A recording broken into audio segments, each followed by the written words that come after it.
I'm back with Marcel Espaz from the Nottingham School of Boxing. Here to talk about a fighter he knows very, very well and who's chalked up another professional win tonight, Amari Grant. 8 wins, 8 fights, Amari Grant.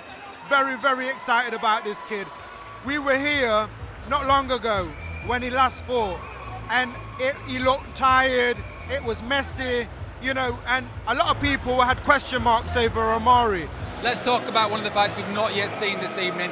Echo Esserman versus Tyrone Nurse, headline fight on the card. What are your hopes, your expectations? I think that it's a risk for Echo to be jumping that much because Tyrone's coming with a lot of experience. It's been around the block.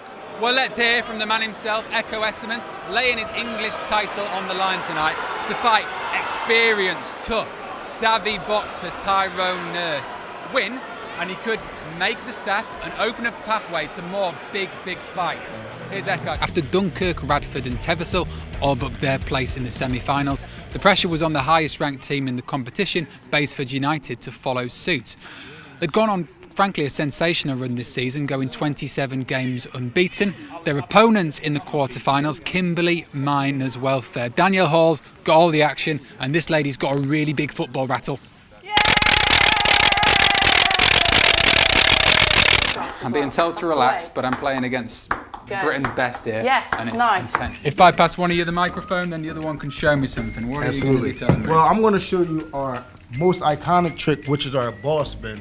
You know, if you hold your finger up right here, just like that. Now, I tell kids all the time, the key to this trick is a good smile, all right? So you got to make sure you smile. I think it's more of a grimace. I'm worried it's going to fly into somebody's face. There you go. There's plenty of top local talent playing hockey here in Beeston, but there's a complete other side to the club's recruitment. It's trying to persuade some of the world's best hockey players from as far afield as New Zealand to come and play their hockey here in Notts. I mean, this is actually warmer than I'm used to, so it's about perspective. Once you get used to building up, you've got to train for this. You know, the mind is there to protect you. Your mind saying, oh my God, it's cold, get me out, get me out. Exactly what it says. Exactly. Paralympic swimming champion Ollie Hind has had a year full of turmoil and emotion. 3 times he's had to change the classification he swims in. That means potentially having to race against less impaired athletes. But despite the drama, the heartbreak, he's pushing onwards. It is always a pleasure to have Ollie on Notts TV. Ollie, quite the year.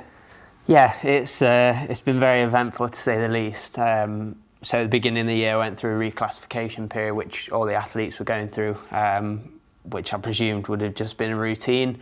But you know, to my surprise, World Paraswimming decided that they wanted me to swim in the category above. You're considering your options, but is one of them potentially stepping out of the pool and stopping competing?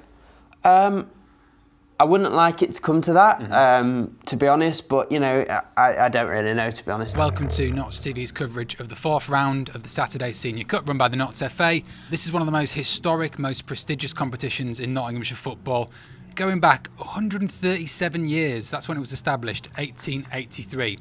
And tonight, the holders of the cup, Basford United, are taking on Nottingham Forest's under-23s. Virgil Gomez could be through here. Can he find his feet and score? He does. And that is 2-0 to Forest in the first half. And he skies it. That was not what I was expecting. A quick run up. I think he thought he was going to take the keeper by surprise. He took most people by surprise with that effort. That went sky high. I think that's on the tram lines. We've had a good deal of possession in this half so far, forcing their way into the box. And it's a goal for Basford. Matt Thornhill, the captain, formerly of Forest, gets the goal. What an intense climax to that game. The set piece, Matt Thornhill nearly finding his way through, then a corner which whistled across the goal mouth, and you thought it might go in, but it didn't. The final play of that game, one of the most dramatic. This gym in the city centre has seen its fair share of tough customers. Nothing quite like this guy though. Darren Till is ranked 9th in the UFC's welterweight ratings, but he's going up, getting heavier to fight in middleweight in his next fight. What's brought you to Nottingham and what have you made of what they've got here? I heard that they do a lovely Five Guys, so I've come to check out. Hello and welcome to a very special Team Talk. I'm Owen Shipton, standing in for Ian Chambers. Ian's taken the route chosen by many over-the-hill frontmen and gone to China. He'll be back next week. I'm joined by an absolutely stellar panel. Alongside me is former Notts County boss and striker Charlie McParland. And we've got two Team Talk debutantes alongside me this evening. Former midfielder who spent 2 seasons at Notts County in the 90s and is now the first team coach of England under 19s. It's Mark Robson. And if that wasn't enough, I'm also joined by another former midfielder who spent 3 seasons at Meadow Lane in the 80s and is now the head coach of England's under 20s. It's Keith Downing. A little bit of fight and talk from the British side there, but despite that competitiveness, the organisers of the games are trying to encourage you not to lose track of the real message behind this event, which is one of remembrance. Major General Mitch Mitchell is the chairman of the Army Football Association. It's wonderful to be speaking to him now. Mitch, that message, sum it up for me. I think probably, as you always have to have as a soundbite, it's 3 R's. Remembrance.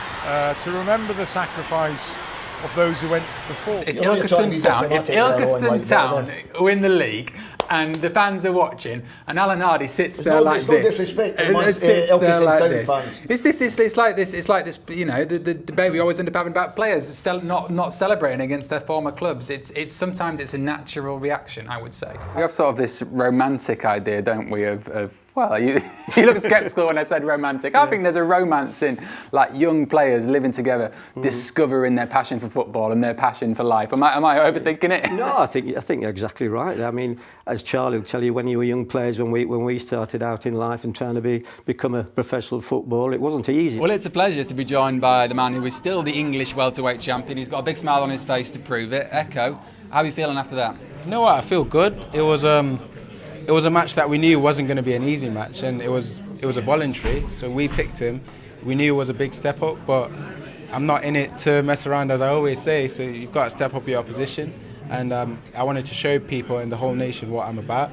I'm not messing around. I'm here to take out the guys at the top, and that was just the start. And then, so for now, I'm just going to simmer for a bit and call out a few people. But this was a risk. You can't make any mistake about that. This was a big risk. You only need to look at his class, his experience, the way he moved around in the ring there to see that. How glad are that you took that risk, and what opportunities do you think that opens up for you? You know what? As long as I believe in myself and I come to the ring the best me that I can be, it was just a calculated risk. Well, this guy is a hometown hero, a former UFC star, now head of MMA. How does it feel to have a facility like this, the first of its kind here in Nottingham? It's amazing. It's always been a strong fight town. We've always had lots of good kickboxers, boxers and MMA fighters coming out of Nottingham, but we've never had the facility to accommodate such fighters. When you were starting out, what sort of facilities were you using for training in?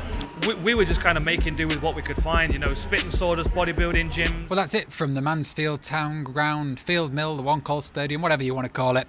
It's been a fantastic night of football that's seen Basford United emerge 3-0 winners over Carlton Town in the final of the Notts FA Saturday Senior Cup. Thank you so much for watching. See you soon.